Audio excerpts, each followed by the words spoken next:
Hello बच्चों, let's read this question. The question say that match the column first with column second. बच्चों, column first में electronic configuration दिया है, column second में element दिया है। कॉलम फर्स्ट का कॉलम सेकंड के साथ में करेक्ट मैच कराना है। इसके रिगार्डिंग 4 ऑप्शन हैं। इन चारों में से करेक्ट को आइडेंटिफाई करेंगे। तो सबसे पहले समझेंगे बच्चों की कॉन्सेप्ट। की कॉन्सेप्ट होगा इलेक्ट्रॉनिक कॉन्फ़िगरेशन। अब इलेक्ट्रॉनिक कॉन्फ़िगरेशन किस तरीके से समझेंगे, तो सबसे पहला इलेक्ट्रॉनिक कॉन्फ़िगरेशन गिवन है बच्चों NS2 NP5। NS2 NP5 जो इलेक्ट्रॉनिक कॉन्फ़िगरेशन होता है बच्चों, ये हैलोजन फैमिली का इलेक्ट्रॉनिक कॉन्फ़िगरेशन होता है। N जो होता है ये नंबर ऑफ सेल को रिप्रेजेंट करता है।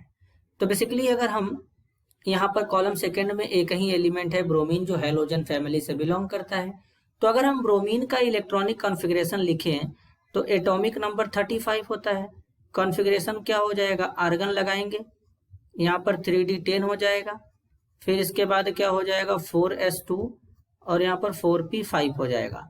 तो अगर हम देखें इससे मैच कराएं तो NS2 की जगह क्या हो जाएगा 4s2 और NP5 की जगह क्या हो जाएगा 4p5। ये इसका कॉन्फ़िगरेशन मैच कर जाएगा। तो बेसिकली ब्रोमीन का मैच हो जाएगा A के साथ में बच्चों, तो यानी A का मैच कहाँ पे जाएगा, S के साथ में जाएगा। बी में गिवन है N-1 D10 NS1। तो बेसिकली अगर हम बात करें बच्चों किसका, कॉपर का, तो कॉपर का जो एटॉमिक नंबर होता है वो 29 होता है। इलेक्ट्रॉनिक कॉन्फ़िगरेशन होता है आर्गन 3D10 4s1। ये आर्गन का इलेक्ट्रॉनिक कॉन्फ़िगरेशन होता है। लेकिन यहाँ पे N-1 D10 NS1 लिखा गया है, तो N-1 D10 और NS1 की अगर हम बात करें तो N हमारा नंबर ऑफ सेल होता है बच्चों। और पीरियोडिक टेबल में बेसिकली अगर हम बात करें तो जो कॉपर होता है ये कौन से पीरियड में आता है, तो कॉपर हमारा 4th पीरियड में आता है। तो N का वैल्यू जब हम यहाँ पे 4 रखेंगे तो बच्चों क्या हो जाएगा 4 - 1 हो जाएगा, D10 हो जाएगा, 4s1 हो जाएगा। तो यानी यहाँ से क्या मिलेगा 3D10 मिल जाएगा और 4s1 मिल जाएगा। तो इस तरीके का कॉन्फ़िगरेशन किसके साथ मैच करता है बच्चों, कॉपर के साथ मैच करता है। तो बेसिकली जो बी है, बी का मैच किसके साथ में चला जाएगा, बी का मैच हो जाएगा बच्चों क्यू के साथ में। नेक्स्ट है सी। सी में है N-1 D5 NS1। तो अगर हम क्रोमियम की बात करें तो एटॉमिक नंबर होता है 24।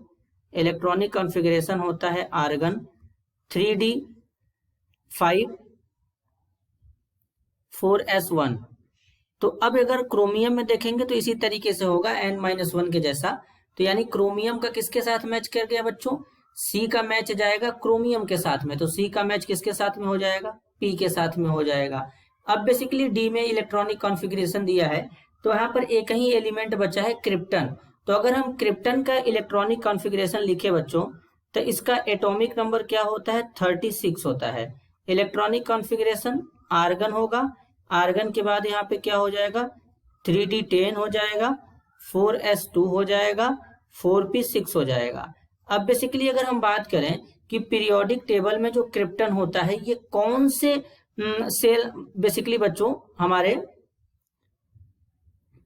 एन हमारा नंबर ऑफ सेल होता है, तो हम बोल सकते हैं कि ये कौन से सेल यानी पीरियड में हमारा सेल में बिलोंग करता है। तो बेसिकली एन का वैल्यू भी यहाँ पर क्या होगा, इसके लिए भी एन का वैल्यू क्या होगा 4 होगा। तो अगर हम इस फॉर्मूले में पुट करें N-1 D10 NS2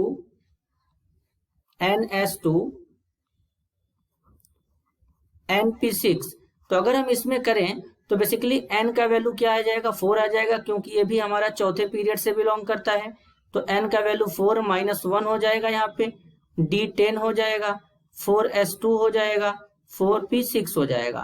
तो यानी अब यहाँ पे क्या हो जाएगा 3D10 हो जाएगा, 4s2 हो जाएगा और 4p6 हो जाएगा। इस तरीके से हो जाएगा बच्चों। तो N-1 का मतलब यही है, n हमारा नंबर ऑफ सेल या पीरियड होता है, क्रिप्टन हमारा चौथे पीरियड से बिलोंग करता है, तो n का वैल्यू 4 रख देंगे। तो यानी डी का मैच किसके साथ में चला जाएगा, आर के साथ में चला जाएगा, क्रिप्टन के साथ मैच कर जाएगा। इस तरीके का ऑर्डर कहाँ से हो रहा है, ए का एस, बी का क्यू, सी का पी, डी का आर। तो इस क्वेश्चन के लिए करेक्ट आंसर होगा option 2। This is your answer. I hope you understood it well. All the best.